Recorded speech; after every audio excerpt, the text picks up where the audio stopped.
बड़े आदर से यह प्रश्न किया। ऋषियों ने कहा, सूत जी, आप निष्पाप है। आपने समस्त इतिहास, पुराण, धर्म शास्त्रों का विधि पूर्वक अध्ययन किया है तथा उनकी भली भांति व्याख्या भी की है। वेद देवताओं में श्रेष्ठ भगवान बद्रायण ने एवं भगवान के सगुण निर्गुण रूप को जानने वाले दूसरे मुनियों ने जो कुछ जाना है, उन्हें जिन विषयों का ज्ञान है, वह सब आप वास्तविक रूप से जानते हैं। आपका हृदय बड़ा ही सरल और शुद्ध है, इसी से आप उनकी कृपा और अनुग्रह के पात्र हुए। गुरुजन अपने प्रेमी शिष्यों को गुप्त से गुप्त बात बता दिया करते हैं। आयुष्मान, आप कृपा करके यह बतलाइए कि सब शास्त्रों, पुराणों और गुरुजनों के उपदेशों में कलियुगी जीवों के परम कल्याण का सहज साधन आपने क्या निश्चय किया है? आप संत समाज के भूषण हैं। इस कलयुग में प्राय लोगों की आयु कम हो गई है। साधन करने में लोगों की रुचि और प्रवृत्ति भी नहीं है। लोग आलसी हो गए हैं। उनका भाग्य तो मंद है ही, समझ भी थोड़ी है। इसके साथ ही वे नाना प्रकार के विघ्न बाधाओं से घिरे हुए भी रहते हैं। शास्त्र भी बहुत से हैं, परंतु उनमें एक निश्चित साधन का नहीं, अनेक प्रकार के कर्मों का वर्णन है।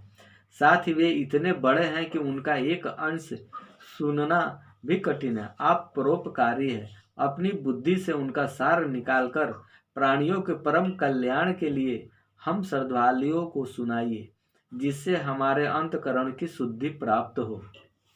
प्यारे सूत जी, आपका कल्याण हो। आप तो जानते हैं कि यदुवंशियों के रक्षक भक्त वत्सल भगवान श्री कृष्ण वसुदेव की धर्मपत्नी देवकी के गर्भ से क्या करने की इच्छा से अवतीर्ण हुए थे।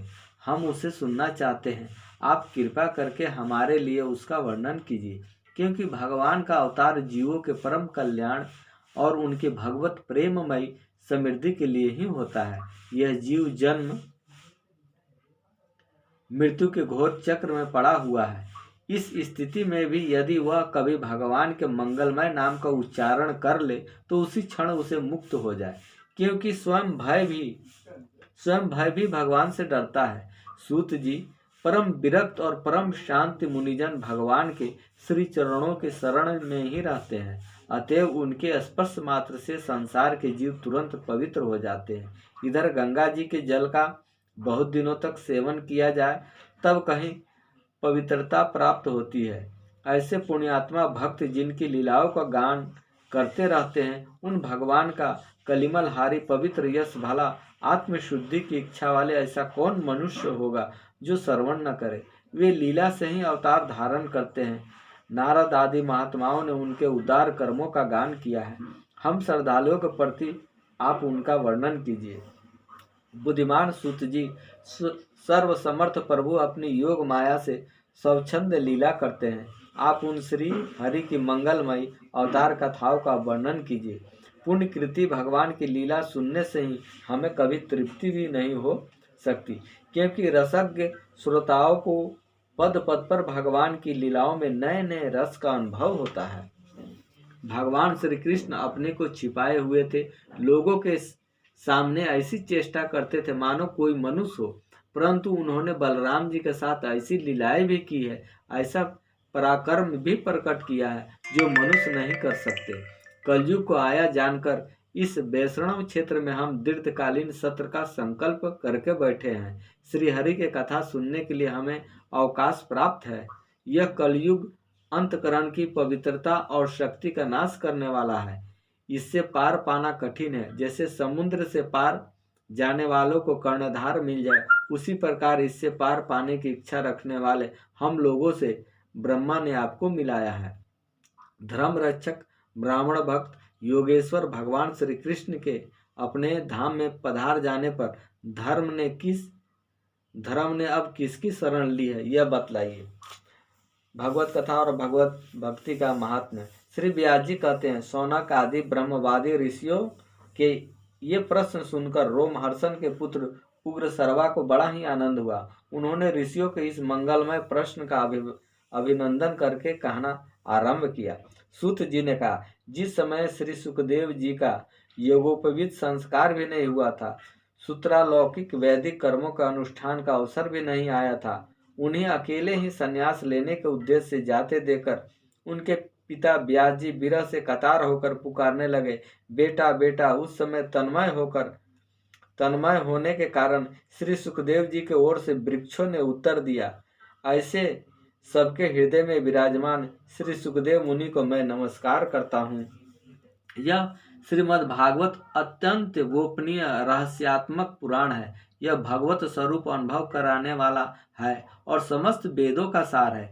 संसार में फंसे हुए जो लोग इस घोर अज्ञान अंधकार से पार जाना चाहते हैं, उनके लिए आध्यात्मिक तत्वों का प्रकाशित करने वाला यह एक अद्वितीय दीपक है। वास्तव में उन्हीं पर करुणा करके बड़े बड़े मुनियों ने, आचार्य श्री सुखदेव जी ने इसका वर्णन किया है।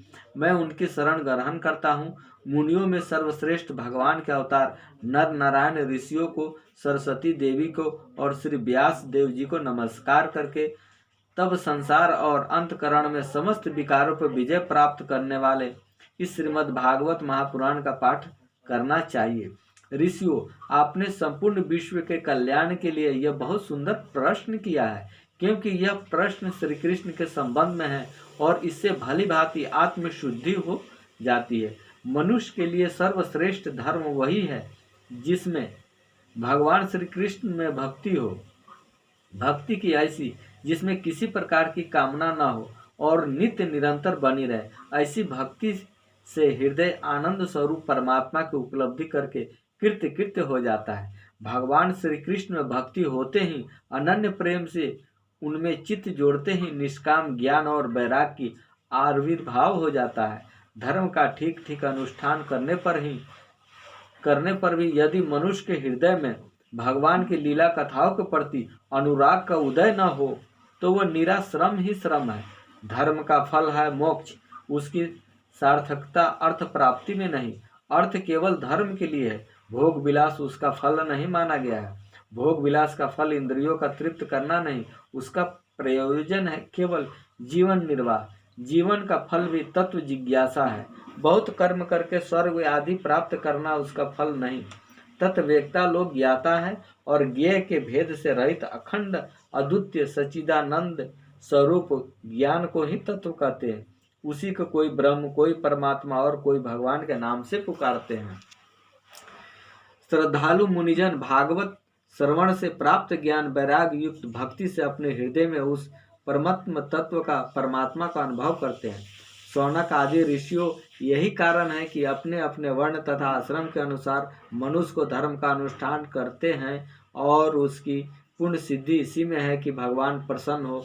इसलिए एकाग्र मन से भगवत वत्सल भगवान का ही नित्य निरंतर श्रवण, कीर्तन, ध्यान और आराधना करना चाहिए। कर्मों की गांठ बड़ी कड़ी है। विचारवान पुरुष भगवान के चिंतन की तलवार से उस गांठ को काट डालते हैं। तब भला ऐसा कौन मनुष्य होगा जो भगवान की लीला कथा में प्रेम न करे। शौनकादिक ऋषियों, पवित्र तीर्थों का सेवन करने से महात्मा सेवा, तदंतर श्रवण की इच्छा, फिर श्रद्धा, तत्पश्चात भागवत कथा में रुचि होती है। भगवान श्री कृष्ण के यश का श्रवण और कीर्तन दोनों पवित्र करने वाले हैं। वे अपनी कथा सुनाने वालों के हृदय में आकर स्थित हो जाते हैं और उनकी अशुभ वासनाओं को नष्ट कर देते हैं, क्योंकि वे संतों के नित्य सुहृद हैं। यह जब भागवत कथा अथवा भागवत भक्तों के निरंतर सेवन से अशुभ वासनाएं नष्ट हो जाती है, तब पवित्र कीर्ति भगवान श्री कृष्ण के प्रति अस्थायी प्रेम की प्राप्ति होती है। तब रजोगुण और तमोगुण के भाव, काम और लोभ आदि शांत हो जाते हैं और चित्त इनसे रहित होकर सत्य गुण में स्थित और निर्मल हो जाता है। इस प्रकार भगवान की प्रेममयी भक्ति से जब संसार की समस्त आसक्तियां मिट जाती है, हृदय में आनंद भर जाता है, तब भगवान के तत्व का अनुभव अपने आप हो जाता है। हृदय में आत्मस्वरूप भगवान का साक्षात्कार होते ही हृदय की ग्रंथि टूट जाती है, सारे संदेह मिट जाते हैं, कर्म बंधन क्षीण हो जाता है। इसी से बुद्धिमान लोग नित्य निरंतर बड़े आनंद से भगवान श्री कृष्ण के प्रति प्रेम भक्ति करते हैं। इसमें आत्म प्रसाद की प्राप्ति होती है। प्रकृति के 3 गुण है, सत्व, रज और तम। इसको स्वीकार करके इस संसार की स्थिति, उत्पत्ति और प्रलय के लिए अद्वितीय परमात्मा ही विष्णु, ब्रह्मा और रुद्र ये 3 नाम ग्रहण करते हैं। फिर भी मनुष्यों का परम कल्याण तो सत्व गुण स्वीकार करने वाले श्री हरि से ही होता है। जैसे पृथ्वी के विकार लकड़ी की अपेक्षा धुआं श्रेष्ठ है, उससे भी श्रेष्ठ अग्नि है, क्योंकि वेदोक्त यज्ञ यज्ञादि द्वारा अग्नि सद्गति देने वाला है। वैसे ही तमोगुण से रजोगुण श्रेष्ठ है और रजोगुण से तमोगुण सत्वगुण श्रेष्ठ है, क्योंकि वह भगवान का दर्शन कराने वाला है। प्राचीन युग में महात्मा लोग अपने कल्याण के लिए विशुद्ध सत्वमय भगवान विष्णु के ही आराधना किया करते थे। अब तो जो लोग उनका अनुसरण करते हैं वे उन्हीं के समान कल्याण भाजन होते हैं। जो लोग इस संसार सागर से पार जाना चाहते हैं वे यद्यपि किसी की निंदा तो नहीं करते, न किसी में दोषी देखते हैं, फिर भी घोर रूप वाले तमोगुणी रजोगुणी भैरवादी भूपतियों की उपासना न करके केवल सत्य गुण विष्णु भगवान और उनके अंश कला स्वरूपों का ही भजन करते हैं। परंतु जिसका स्वभाव रजोगुणी अथवा तमोगुणी है वे धन ऐश्वर्य और संतान की कामना से भूत पितर और प्रजापतियों की उपासना करते हैं, क्योंकि इन लोगों का स्वभाव उन भूतादि से मिलता जुलता होता है। वेदों का तात्पर्य श्री कृष्ण में ही है, यज्ञों के उद्देश्य श्री कृष्ण है, योग श्री कृष्ण के लिए ही किए जाते हैं और समस्त कर्मों की परिसंपत्ति भी श्री कृष्ण ही है। ज्ञान से ब्रह्म स्वरूप श्री कृष्ण की ही प्राप्ति होती है। तपस्या श्री कृष्ण की प्रसन्नता के लिए ही की जाती है, श्री कृष्ण के लिए ही धर्मों का अनुष्ठान होता है और सब गतियां श्री कृष्ण में ही समा जाती है। यद्यपि भगवान श्री कृष्ण प्रकृति और उसके गुणों से अतीत है, फिर भी अपनी गुणमयी माया से जो प्रपंच की दृष्टि से हैं और तत्व की दृष्टि से नहीं है, उन्होंने ही सर्ग के आदि में इस संसार की रचना की थी।